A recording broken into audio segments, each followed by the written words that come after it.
Hello and welcome to Gatecrashers. Today we explore Gate 35, the gate of change, experience, progress.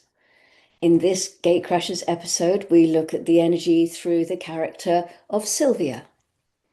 This series I've created brings the human design gates to life through story and pattern and lived expression. Gate 35 is about the hunger for experience, the gift of progress through feeling. The shadow is emptiness and a restless dissatisfaction. If you're studying human design or exploring your own chart, this may help you recognize the energy in real life. Sylvia has done everything. Well, almost everything. She's working on what she hasn't yet done. She has driven through Rajasthan in a car with no air conditioning and no particular plan. She has learned to make sourdough and then abandoned it when the starter began to feel like a commitment. She's taken a pottery class, a flamenco class even, and a course on the history of the Byzantine Empire. This last one was at 11 o'clock one night on a streaming platform because she couldn't sleep and it was there. She is not a dilettante. She's not skimming the surface just for the sake of it. She's hungry. There is a quality of genuine appetite in the way she moves through life, as if experience itself is the point, and she is doing her level best to get as much out of it as possible before the lights go out. She's excellent company, genuinely excellent. If you sit next to Sylvia at a dinner party, you're not going to be looking at your phone and checking your emails. She has stories. She will describe the moment she arrived in a village in the mountains of northern Portugal at dusk in September with the smell of wood smoke and something frying in olive oil. And you will feel honestly and specifically like you were there, like you can smell it, like it is in some way your experience too. That is Sylvia's gift. She is a carrier of experience. She has lived things and moved through things, and what she brings back becomes part of the collective story. The story of what it is to be human. Not instructions or opinions, but more, this is what it's like. This is what happened when I went in. Gate 35 sits in the throat center. It is part of the channel of transitoriness, the 35, 36, connecting the throat to the emotional solar plexus. It's a manifestor channel. It's a feeling that doesn't want to ask permission before it experiences itself.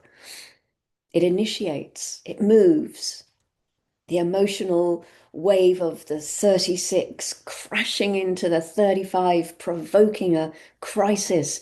And then the 35 speaks it into being, into action, into the next thing. For a manifester, this may well be their engine. Yeah, the feel of that wave building. And sometimes it is a crisis. Sometimes it's excitement, and very often it's both at once. And off they go. They change direction, they launch. And that change is the point. The progress is what emerges on the other side. For someone who is not a manifester but carries 35, well, that hunger is still real. The restlessness is still real.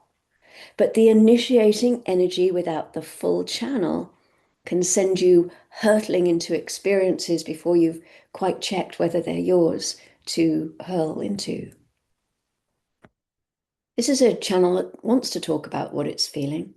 It has experiences just waiting to be shared. The emotional wave of the 36 pours into the 35, and the 35 finds the words. Maybe not perfectly, maybe not always immediately, but eventually, when it's made sense out of experience. with colour, with warmth, with the particular authority of someone who was actually there. The circuitry is collective and sensing. What Sylvia carries, she carries for everyone. Her experiences are not just hers, they are data for the tribe, for the collective, for all the individuals. This is what it's like to go. This is what it's like to try. This is what happens on the other side of the decision. She is like an advanced scout who comes back and tells you it's worth it, or that it isn't, which is equally as useful. There is something about Sylvia that she wouldn't quite tell you herself. Underneath the magnificent enthusiasm she has for life, there is a hum, a low, persistent hum. It's not quite dissatisfaction, but maybe lives next door. A feeling that this is, whatever this is right now, is not quite the thing. The real experience is still over there somewhere, slightly ahead. She hasn't quite arrived, not quite, not fully. She will be in the middle of something wonderful and find herself thinking about the next thing. She will have just come back from somewhere extraordinary and feel inexplicably a little flat. She will look at her life genuinely full, genuinely rich, and have a moment of, "Oh, but what now?"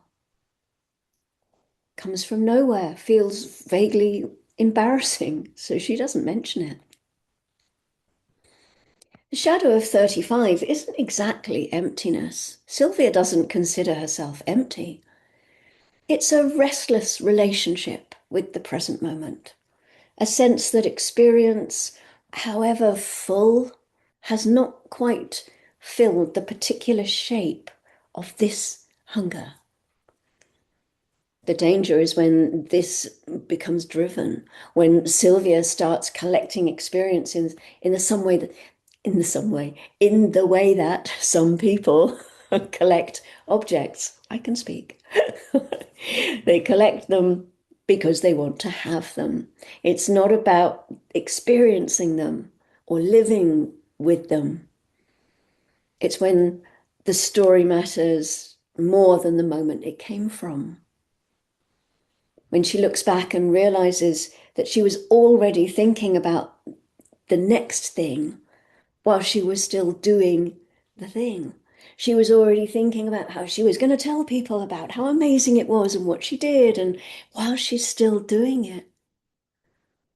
And one day she catches herself. She's just booked a trip, somewhere new, somewhere she'd never been, and she felt that familiar lift of excitement. And then right behind it, that flicker of, and then what? She sits with this for a moment because the trip hasn't even happened yet. She hasn't finished paying for it. She hasn't even packed. And she's already very faintly on the other side of it. Thinks Sylvia. There is another kind of gate 35, and we'll just meet them very quickly for a moment. Someone who has the hunger, who moves through Sylvia's stories, feeling the pull of them, feeling the ache of, oh, I want that too. Feeling the wave of someone else's experience crash through them with incredible force. They pick things up, they put them down. They start things, they stop. Not from a lack of commitment, but because they are genuinely feeling their way, and the emotional wave needs time to settle before they can know what is actually theirs and what is just someone else's weather. This 35 sometimes feels like they're doing it all wrong, that they should be more like Sylvia, decisive and launched and out there. But their relationship with experience is different. It's not less, it's more tentative, more feeling led, perhaps. sometimes braver than it looks, because they're learning to trust themselves without the momentum of a defined engine to carry them. Back to Sylvia booking her trip. She doesn't have this revelation. There's no wise friend with a perfect question. There isn't a book that falls over at the perfect page. What happens is more simple than that. She makes a cup of tea. She drinks it at a cup of tea. And for about 4 minutes, she doesn't think about what comes next. And in those 4 minutes, she notices, for the first time in a while, that she's actually here in her room with her tea, which it turns out is a perfectly reasonable place to be. The trip still happens. Sylvia is not going to stop being Sylvia, but something shifts very slightly in the way she moves towards it. It's less like she's running with any kind of desperation. There's certainly no expectation of what will come next. She's more walking, maybe even ambling, interested in the ground under her feet. She's more invested in the actual experience than having any expectation about what it should lead to, what comes after, or how she should talk about it. Gate 35, the gate of change, its gift is progress, the kind that comes from actually having lived, from having accumulated genuine experience and being willing to share it. The kind of progress that is earned through the body, through the feeling, through the going and the doing and the coming back. Sylvia has done a lot. Been there, done that. And she's got the t-shirt.